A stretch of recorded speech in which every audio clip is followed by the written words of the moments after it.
Oh, no, no, no, no.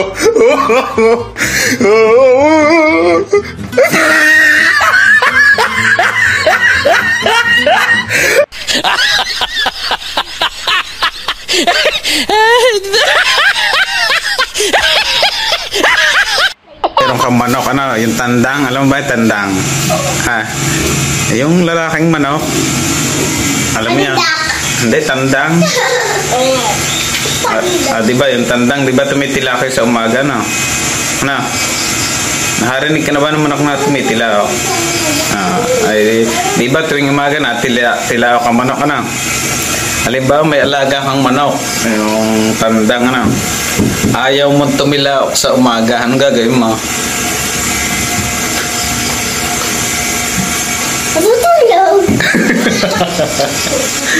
Hindi, ayaw mo nga marinig na tumilaok sa umaga. Anong gagawin mo sa manok?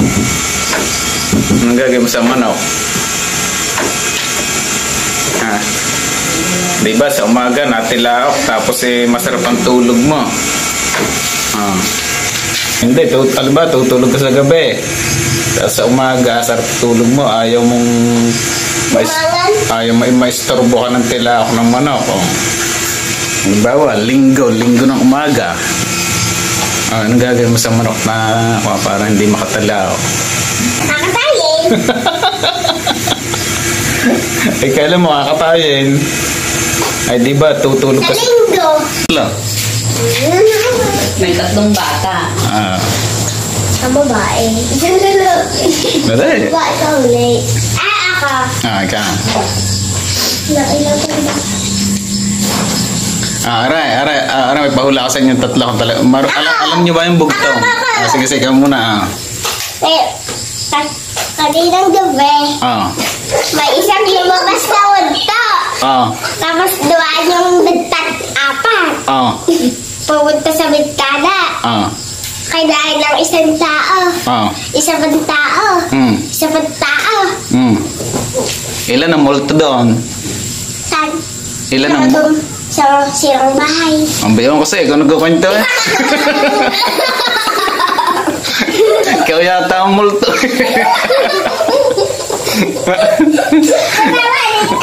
Ayaw mo ayusin. Nakala ko seryoso ko na. Aray, may pahula ko sa inyo. Alam niyo ba yung bugtong? Yung bugtong? Aray, nagtago si Pedro, si putang ulo ng pako. Anong sagot? Sipot na ulo ng pako. Sipot na ulo ng pako. Sipot na ulo ng pako. Nagtago si Pedro, si putang ulo ng pako. Sipot na ulo ng pako. Anong sagot? Bugtong yun eh. Hindi niyo ba alam bugtong?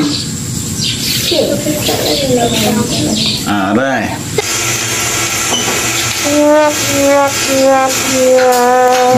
Meron daw butike.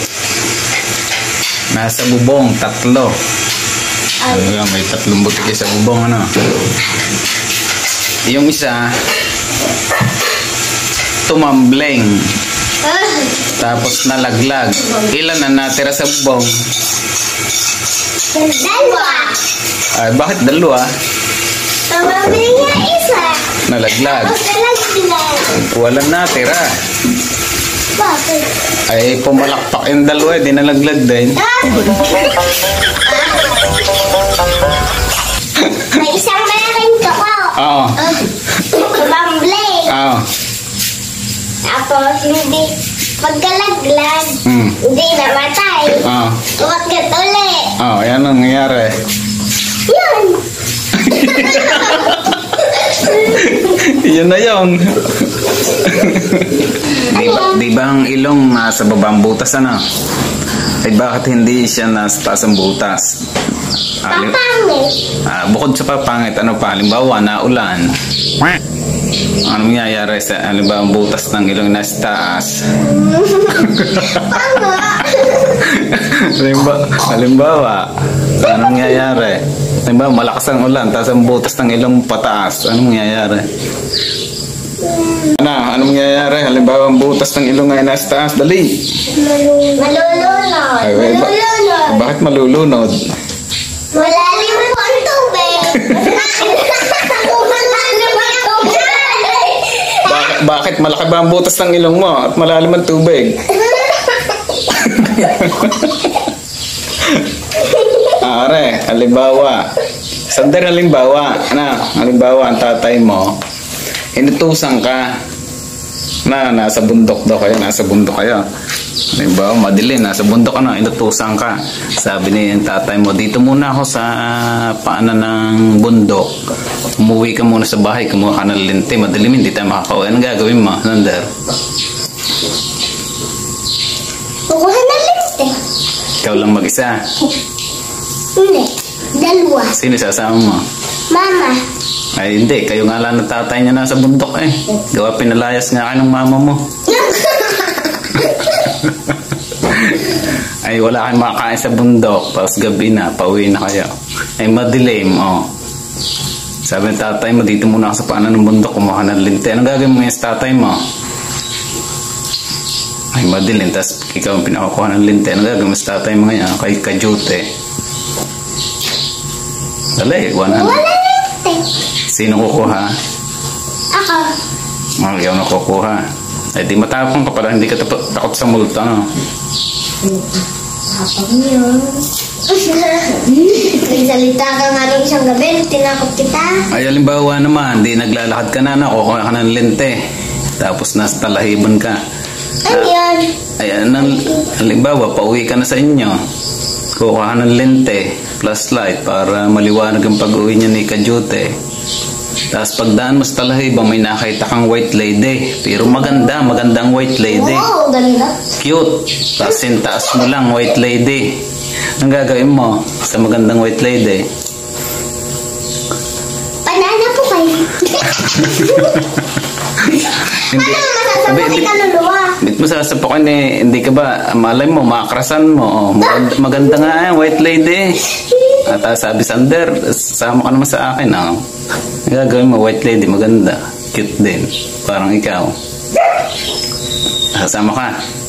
Hindi. Bakit?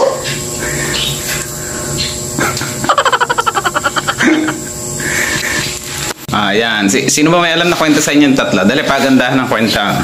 Dali. Sandali ka, kwenta. Anong kwenta mo ba?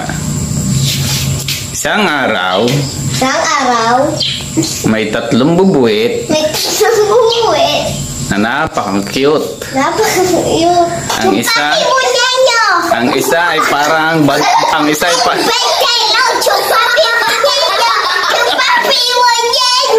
ang isa ay parang badingin.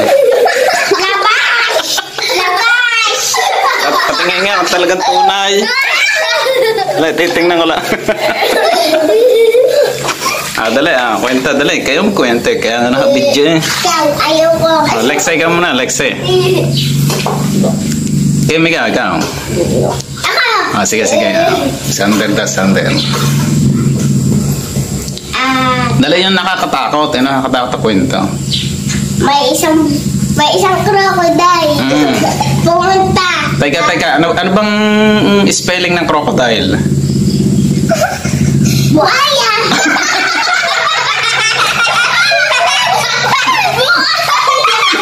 Sabi ko, Sige, diretso ang kwenta. Anong sabi ng crocodile?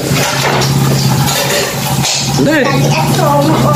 Ay siya, sabihin kita sa tatay, may kunin ka na dito. Ayaw mo magkwento. Ano English sa Colgate, Kim? Toothpaste.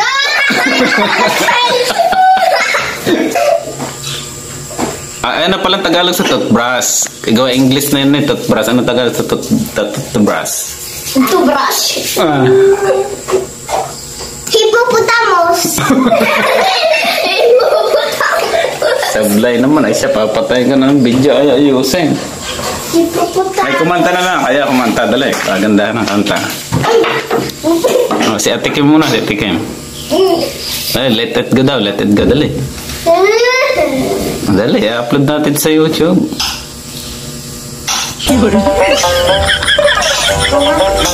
Punta ka naman.